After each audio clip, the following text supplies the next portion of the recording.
Hey guys, it's Dirk. Welcome back. In this video, we're going to be talking about the location of the park. Um, we're going to be talking about Palo Duro Canyon and also the park itself. So let's jump in. I'm going to start off here by sharing a Gaia map just to show you guys where the park's located. So you can see here we got the state of Texas, and the park is located in the middle of the Texas Panhandle. That's the square part of Texas, if you didn't know that. Now you may wonder, okay, what the heck is right there in this big flat piece of land in the middle of the Texas Panhandle? Most people don't know that there's a major canyon right there called Palo Duro Canyon. I'm going to talk more about that in a second, but I want to talk about the location real quick. The park is actually located very close to US Highway 287. It's about 20 minutes off of 287 and about 30 minutes off of I-40 or Route 66. So both those are major highways that carry people from the east to the west, specifically for outdoor adventure. So a lot of people from the east going to New Mexico, Colorado, Utah, Arizona, places like that travel through these two highways. So we're quick and easy access off of that. We're about 30 minutes from downtown Amarillo. And then we'll zoom back out a little bit here.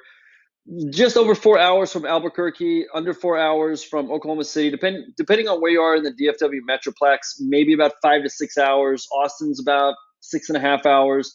Houston about 9 hours, 9.5 hours.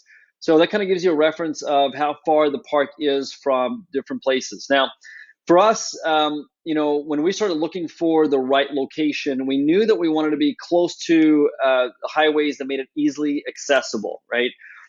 So it's really easy to get to. The park's very easy to get to off of either 287 or I-40. Or for people coming up from San Antonio, Lubbock, places like that, you're coming up Interstate 27. Now, I'm going to switch over to Google to talk about Palo Duro Canyon and want to talk about why we chose a ranch in this canyon. Palo Duro Canyon is actually the second largest canyon in all of North America, size-wise. It starts right outside of the city of Canyon, and that's where I used to live. And then all the way to where it's not really considered a canyon anymore. It's about 126 miles, and it's about 20 miles across average width, right? So really big chunk of land. What's cool about Palo Duro Canyon too is the elevations. Like you wouldn't think this, but I mean, in this canyon, the average elevation is around 750 foot.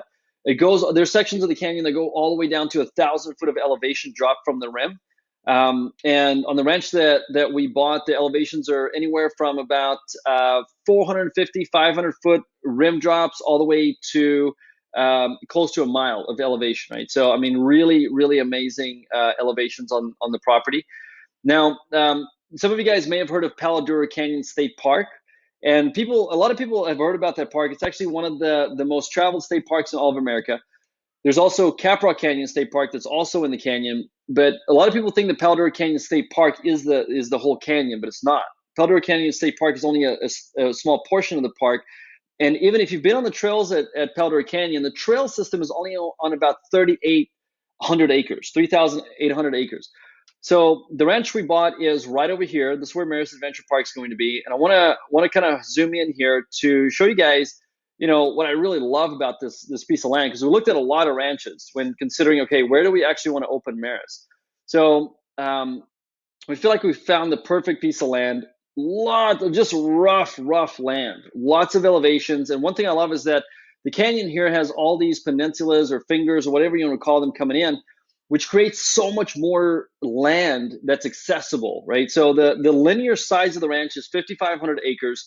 However, we've had two engineers look at topography maps, and they said with all the elevations, we have about 7,500 acres of usable land. So obviously, anytime the land is slanted, you're getting bonus land. And as you guys can see here, there's a lot of that going on. So I'm going to switch over to Gaia again.